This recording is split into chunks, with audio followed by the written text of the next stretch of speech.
नमस्कार, मैं हूँ doctor Neeru Thakral, fertility specialist Gurgaon से। आज हम चर्चा करेंगे फर्टिलिटी मिथ्स। क्या गलत धारणा है फर्टिलिटी के बारे में? फर्टिलिटी मीन्स बांझपन। तो सबसे पहले हम बात करेंगे व्हाट इज़ इनफर्टिलिटी, क्या है इनफर्टिलिटी। अगर आदमी एंड औरत दोनों 1 साल से साथ रह रहे हैं, आपस में संबंध बना रहे हैं, बट प्रेगनेंसी नहीं हो पा रही है, तो हम उसको इनफर्टिलिटी कहते हैं। बट यही अगर औरत की एज 35 साल से ज़्यादा है, तो हम 1 साल वेट नहीं करेंगे, फिर हम 6 मंथ के बाद ही टेस्टिंग शुरू कर लेंगे। बिकॉज एज का बहुत महत्व है इनफर्टिलिटी में। 85% पीपल पहले साल में ही कंसीव हो जाते हैं और 7% सेकेंड ईयर में भी कंसीव हो जाते हैं। फर्टिलिटी पोटेंशियल, आपकी फर्टिलिटी की प्रेगनेंसी होने की कैपेसिटी सबसे ज़्यादा होती है 23 साल से लेके 28 साल तक। बट अगर आपकी एज बढ़ती जाती है, स्पेशली 35 साल के बाद, फर्टिलिटी पोटेंशियल बहुत नीचे चला जाता है। एग्स की क्वालिटी ख़राब हो जाती है, नंबर ऑफ एग्स भी कम हो जाते हैं। और यही अगर आपने एज 40 साल कर दी, तो आपके एग्स बहुत ख़राब हो जाएंगे, एम्ब्रियो भी एन्यूप्लॉइड्स बनेंगे, अबॉर्शंस के चांसेस रहेंगे, और प्रॉब्लम फाइब्रोइड, एडिनोमायोसिस, शुगर और प्रॉब्लम्स भी आएंगे। तो मेरी यही सलाह है, अब टाइम ख़राब नहीं करें, टाइम के साथ साथ डॉक्टर से कंसल्ट करें। अब है जेंडर।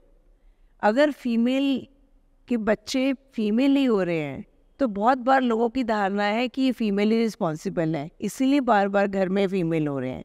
नहीं, जो मेल के लिए XY क्रोमोसोम है वो मेल से आते हैं, मेल के स्पर्म से आते हैं। तो मेल या फीमेल होना वो मेल पे ही डिपेंड करेगा। अगर मेल है तो वो मेल ही डिसाइड के स्पर्म से ही डिसाइड होगा। तो आपको बार बार औरत को ये नहीं कोसना है कि इसी ने फीमेल की है, नहीं। अब हम बात करते हैं कैसे कैसे हमको आगे इन्वेस्टिगेट करना है। अगर हमारे पास कपल आता है, तो हम लड़की और लड़का, फीमेल और मेल, दोनों की टेस्टिंग करेंगे, साथ साथ करेंगे। क्योंकि 50% और इवन 30% में फीमेल रिस्पॉन्सिबल है और 30% में मेल रिस्पॉन्सिबल है और 30% में दोनों मेल एंड फीमेल रिस्पॉन्सिबल है। तो हमें दोनों को टेस्ट करना है। ऐसा नहीं कि हम फीमेल का टेस्ट कर लो पहले, हम मेल का बाद में सोचेंगे, नहीं, ऐसा नहीं करना है। तो और क्या कॉजेज़ हो सकते हैं? हमें लाइफस्टाइल का ध्यान रखना है, मेल्स को भी, वेट का, लाइफस्टाइल का, स्मोकिंग कम करनी है, अल्कोहल रेस्ट्रिक्ट करना है, डाइट, एक्सरसाइज।